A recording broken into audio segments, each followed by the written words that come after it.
యేసుక్రీస్తు పరిశుద్ధ నామానికి మహిమ కలుగునుగాక.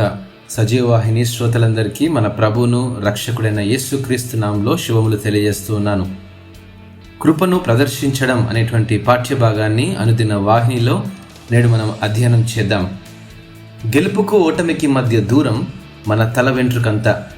ఈ చిన్న తేడాతో కొన్నిసార్లు మనం గెలుస్తాము, అదే తేడాతో మన జీవితంలో అనేక సార్లు ఓడిపోతుంటాము.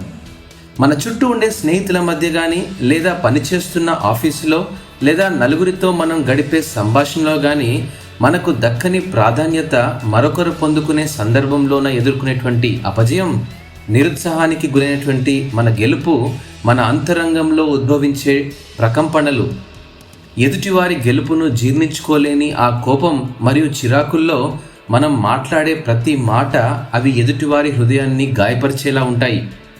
నేనంటాను, మనం గెలవాలనుకోవడం తప్పేమీ కాదు, అది మనలోని స్ఫూర్తి. అయితే ఇక్కడ పొరపాటు ఏమిటంటే, నేను మాత్రమే గెలవాలి, నేను మాత్రమే అర్హుడను అని అనుకోవడం వల్లే మనం ఓడిపోయాం. ఓటమిని ఓర్వలేని మన అహం, ఇతరులకు ప్రత్యుత్తరం ఇచ్చే మన మాటల్లో విజయం ఎన్నడూ మనకు చేరువగా ఉండలేకపోతుంది. మనతో ఎల్లప్పుడూ ఉండేవారితో, లేదా ప్రతిరోజు మనతో సమయాన్ని గడిపేవారితో మనం చూపించే ప్రవర్తనలో పరివర్తన వచ్చిన రోజే మనం గెలిచినట్టు. ఇది నా కుటుంబం, నా సంఘం, నా సమాజం, అందరూ నా వాళ్లే అని అనుకునే మన ఆలోచనలే మన విజయ రహస్యాలు. ఇతరుల గెలుపులో కూడా సంతోషించే మన జ్ఞానమే ఆ పరమాత్ముని నుండి మనం పొందుకున్న కృపకు సాదృశ్యంగా ఉందండి.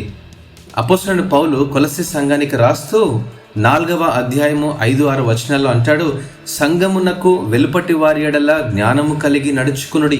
ప్రతి మనుష్యునికి ఎలాగూ ప్రత్యుత్తరం ఇవ్వాలనో అది మీరు తెలుసుకున్నటకై మీ సంభాషణ ఉప్పు వేసినట్టు ఎల్లప్పుడూ రుచిగలదిగాను కృపాసహితముగాను ఉండనీయండి అని అపోస్తలుడైన పౌలు యేసుక్రీస్తును వెంబడించే కొలస్సీలను ఆనాడు అర్థించాడు, నేడు మనకును జ్ఞాపకం చేస్తూ ఉన్నాడు.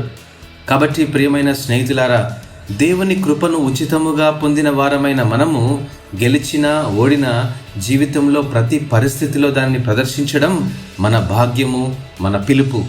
ఆత్మీయమైన ఇట్టి జీవితాన్ని ప్రభు మనందరికీ దయచేయునుగాక. ఆమెన్.